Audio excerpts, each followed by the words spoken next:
our beloved Boss Mike Cervera.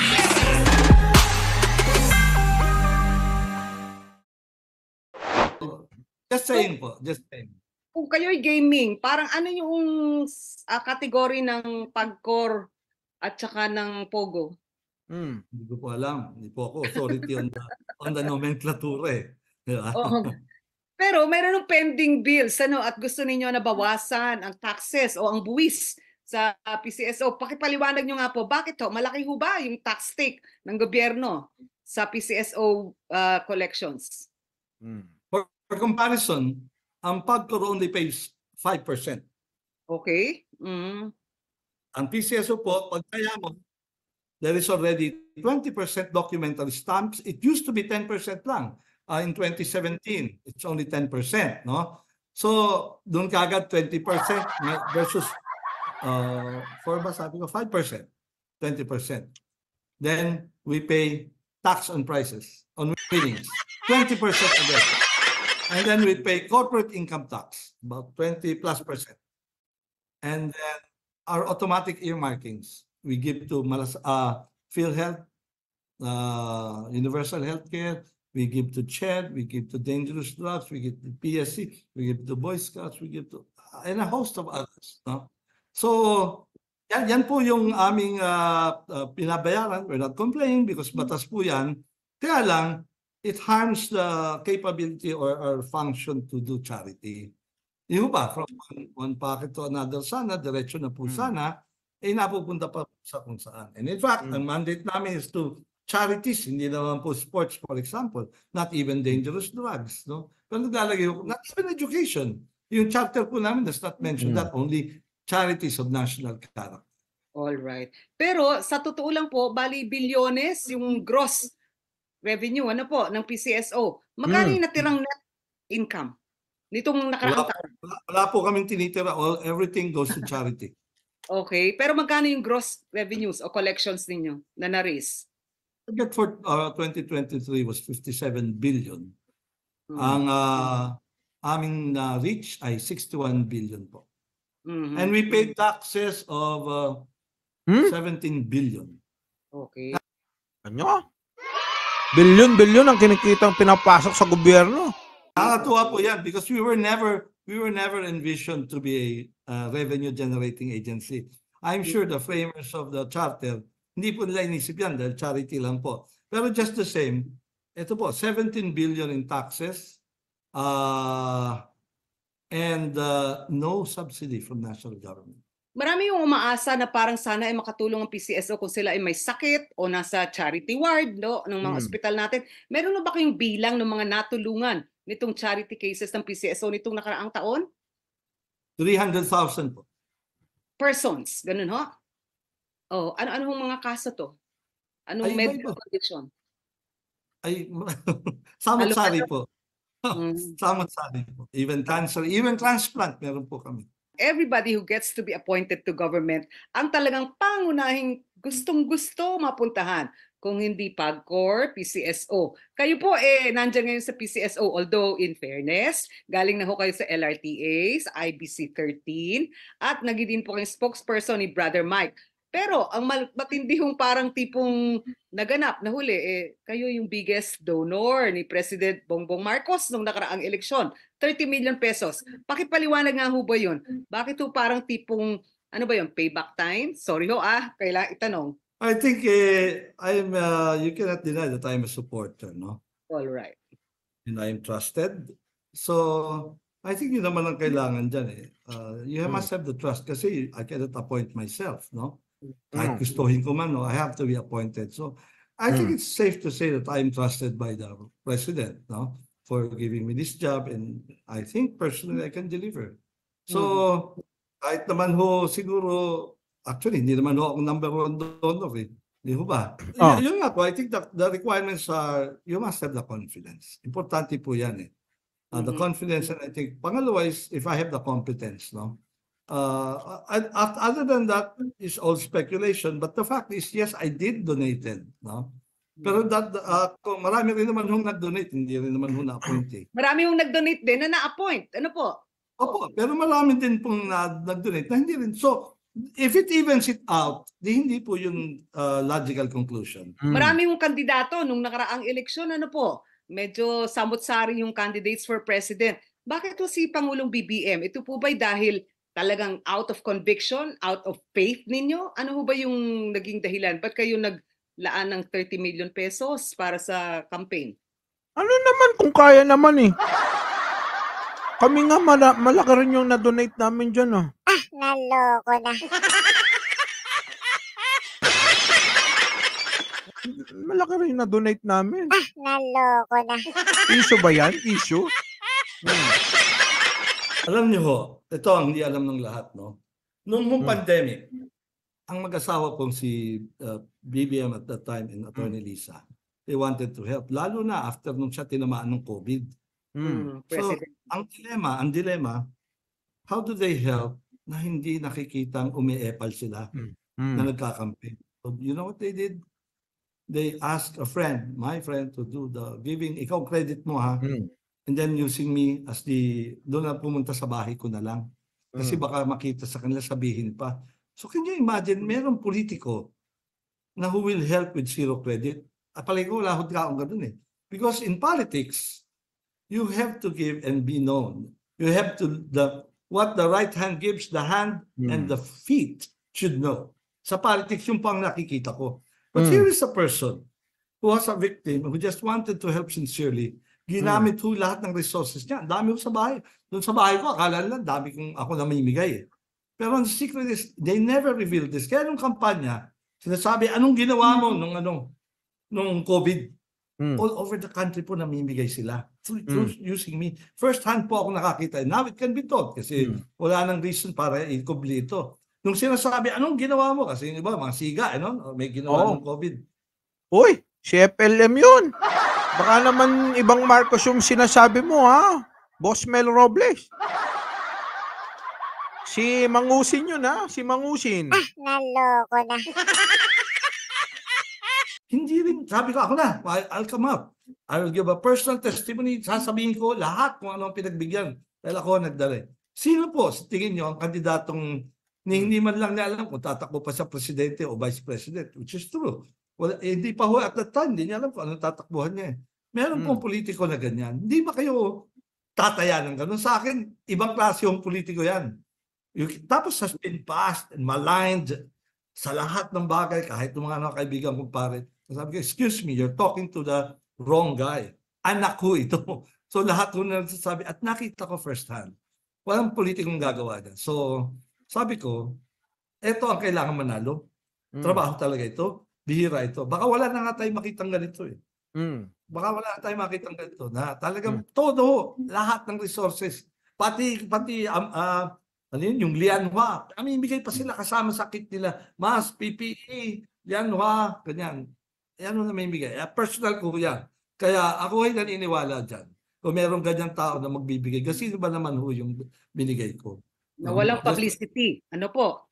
Hindi kailangan ng photo op. Ito ho yan. Ngayon, GM, ang nag-iho ninyong career history, nag-rin ho kayong appointee ni President Gloria, ano po, Arroyo. So, liban, bago yung election last time, kayo po'y palaging nasa balita, kundi IBC 13, LRTA, at nung LRTA, meron yatang hinabol na kaso sa inyo, yung Sandigan Bayan. Tapos na ho ba yun? Janitorial services na meron daw tila, agam-agam sila. Ganyan naman po. Sabi nga, they can throw mud at you. Your challenge is not to make it stick. Sa public service, huwag kayo matakot gumawa ng tama at baka mapulaan kayo. Kasi in the end, katulad niyan, yung home dinimanda sa amin was hanggang 2010 lang po ako eh. Finailan ho ako ng kaso January of 2006. Can you imagine? Hindi na ho ako naglalaro. Tinawagan pa ako ng foul eh. Just imagine that. No? It was about to end yung term na yon. Well, you know, my brother is a very harsh critic nila. No? Correct. Si Jojo. Hindi ho natamaan yun. Ako mismong pansalubong sa airport, di ako binibigyan eh. Ay, mga former senior government official, mag-a-apply lang ho ako ng sasalubong kay Brother Mick, di ako binibigyan eh. Can you imagine that? DOTR po ako, DOTC ho ako ha. So, kung security risk ako, siguro naman task ko na yun dahil may all access pass po ako dati. But just to get back at it, like my brother never had a license sa baril niya, hindi siya renew. Lahat po yan pinagdaanan, all in the name of, kasi you wanted to say, you practice your career. Let's put it that way. Kayo, mga journalists kayo. Ako was never a journalist. Ano pa ako, spokesperson pa ako eh. So, yan ang the price you have to pay, no? And unfortunately, even his brother had to pay that price. Because nung kinasuhan mo kami, sinabihin namin, we never challenge it eh. Damaran agad kami. Sige na, fire agad para matapos na. It was dismissed. All right. The brother is of course the journalist. Ano po? Si Jojo Robles. Opo. Anyway. So kayo ba nag-uusap? Well, actually, nung si Pangulong... Patay na po siya. Sabihin, noong bago yung mga LRTA cases, kayo ba nakonsulta niya noon? Di ba? Nandito pa siya noon. Yun ho, ako pinakahirap. Walang press release na lumalabas sa Manila Standard. Policy niya ho yun eh. No press release. Oo, kasi malaki yung mataas yung posisyon niya noon sa Manila Standard. At alam ko nung pumutok yung kaso na yon, talagang deadmahan kayong magkapatid. Ano po? Wala siyang... Hindi niya pwede. Sa policy niya yun eh. Hindi pwede. Ginawa niya na ho yun dati pa eh. Alam ko ho, yun yung ibig sabihin. Ngayon, nung kayo kinausap ni President BBM na mag-PCSO General Manager, iba ba kayong napupusuan sana o talagang pinilit kayo na sa PCSO kayo ilagay? Pagkursan eh. Mas mahirap po ba? Mas madali ang pagkor? Wala kang kakausaping gambling lord. Ang hirap po nito. Napakaraming moving parts, no? It's damot yung lottery lang, ganyan, no? Ang laki ho niyan, ang dami ho niyan, buong Pilipinas yan. Then you talk about charity, ang laki rin yan. Actually, tatlong Lotto, STL, charity, kahit hati-hatiin ho yan, pwede. Sa dami ho ng trabaho. Grabe ho, hindi ko... Hoy, Tulpo, kunin mo na yung isa! Total naman, magaling ka. Marami palang trabaho eh. Kunin mo na yung nung isa doon, yung Lotto, yung STL, ganun. Okay, iwanan mo ng isang trabaho si Mel Robles, oh. Okay, kunin mo na lahat, tapos siya mag-senador, palit, swap. Naloko na. Mas lighter. Lighter ho, pero ngayon, mas hirap. Pero it's challenging po kasi number one, sabi ko tinanong ko ni First Lady, how do you find your job? What's the best thing that happened to you? Sabi ko, wow, helping other people without spending a single centavo. I think that's, wala nang tatalo ron. Because tulong ka talaga ng tulong because it's your job. No? Tapos makikita mo talaga naman na mabago talaga yung buhay ng tao. Pasalamat sila. So sabi ko, wag lang ho ako. Yung Pangulo po ang boss ko because I'm under the office of the President. Eh. So pasalamatan niyo po dahil wala ho siyang ibang instruction kundi bring the service to the people. Makapagyabang lang po ng konti. We will be giving ambulances po 100% sa lahat ng munisipyo sa Pilipinas. Yun! Konting pagmamayabang pa lang daw yun, oh. 100% na raw. Oh. That has never been done before.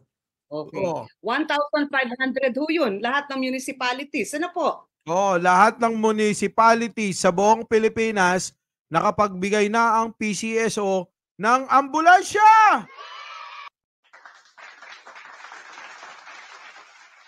Diba? Mel Robles for Senator. Naloko na. Diba? So okay pa eh. Oh, maluwagang hashtag Mel Robles for Senator. Hindi naman humapopolitika kasi sabi nyo bagong Pilipinas, di malamang meron niyang tarp o meron niyang printed na parang bagong Pilipinas. Hindi ho ba malalagay sa politika naman yung proyekto na yan? Wala namang partidong bagong Pilipinas. Wala namang ganung partido pero pwede siyempre si President BBM ay yun yung kanyang focus ngayon. Ngayon, GM, sa mga tumataya na hindi nananalo na dekada o ilang taon na ang lumilipas, anong masasabi ninyo? Talagang pusta lang forever o medyo gawin muna ibang bagay? I played casino before, no? Talo ho ako, magdamag. Talo ho ako. Natira ho sa akin 500 pesos. Ito talagang anecdote ko. Kaya hindi na ho akong susugali. Pagsakay ko ng taxi, yun ho ang tugtog. Ang umayaw ay di nagwawagi ay di umaayaw. no? Pero sabi ko sa driver, pakipatay na nga lang ko yung radyo. Mm. Hindi po ako nagwagi. Hindi kayo nagwagi. So mula 500 pesos, paano kayo nagpundar? Sabi nila talagang bilyonaryo daw kayo ngayon at mukhang parang tipong guessing game kung ano yung net worth ninyo. Hindi po. Sa gobyerno po, you cannot do a guessing game. You have to Correct. file. Hindi Correct. ko pwede. Alam yan. Medyo, again, alam mo na, it's without basis, no? Ako po ay swinerte. Ako ay may mga palengke. Mhm. Markets po. Sa Balintawak po, ako po ang pinakamalaking palengke dyan. Pinangalan ko sa nanay ko, Juliana Market. Malaki po yan. Ayan po ang palengke dahil sa laki ng atraso ko sa nanay ko, bawi na lang ko. Bad boy Pangalanan po ko na. kayo. Oh. Bad son Yan ba lang, kayo? well, let's say, Good one. Mayaman na pala, paano pa magnanakaw? Diba? Parang si Bongbong Marcos lang, mayayaman na pala itong mga ito. Paano pa magnanakaw? Diba? Naloko Kung pipili ho kayo ng senador, yung mga ganito, yung mga maayos. Diba? Kaysa kung ano-ano yung... Ito ang Mr. Palengking totoo. Oh, malupit. Hindi pala si Marojas. Mr. Palengke yun di ba? Ito si Mel Robles, yan ang totoong Mr. Palengke. Sabi ni Lori Mamawag, lahat ng department ng government sinisira ni Senator Rapi. Abay, Senator Rapi, oy, hindi ho kayo hinalal ng taong bayan para sirain ang gobyerno. Abay, mahiya naman ho kayo. naloko na. Diba? Wag niyo sirain ang gobyerno na siyang nagbigay sa inyo ng pagkakataon at ang taong bayan na nakikinabang diyan sa gobyerno na yan, na siya naman nagbigay din sa inyo ng pagkakataon para manilbihan sa bayan. Pero sa isang banda, abay hindi na ho natutuwa ang taong bayan sa ginagawa ninyo. Inuuto na lang kayo ng mga tanga-tanga at nuknukang mga bobong vlogger ninyo. Nakakala nila ito ang tuwa, yung taong bayan sa ginagawa ninyo. Marami ho ang nagagalit. Marami ang hindi natutuwa sa mga ginagawa nyong performance dyan sa Senado. This is a standard that we have adopted the worldwide. Kasi alam ho natin na pagdududahan ho yan. Ito na nga po, wala nga pong ebidensya, pinagdududahan pa. Ito pa nakakatawa, Malu, if I may. We invited all the senators to come. Sinulatan ko, please come. Bring your expert, walang prior notice, punta kayo. Yun naman pala! Iniimbitahan ka, Tulpo, ni General Manager Robles, na pumunta ka yung walang wag ka lang magpaalam, biglain mo.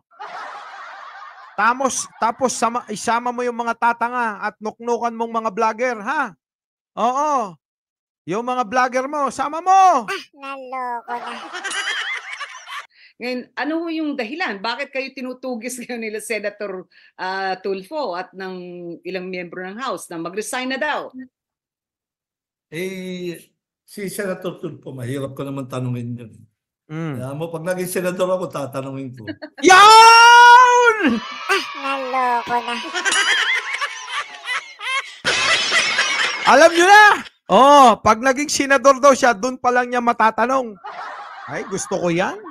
Gusto ko yan pag naging senador si Mel Robles. Meron ng kaagaw, meron ng kaeksena. Sigurado lalabas at lalabas ang katangahan at kabobohan ni Tulfo rito. Naloko na. May kakontra no? Robles! Lena, 2025, 2028. Abay, manawagan na tayo. Di ba? Manawagan na tayo. Robles, 2025, 2028. May plano ho ba kayo? Wala naman.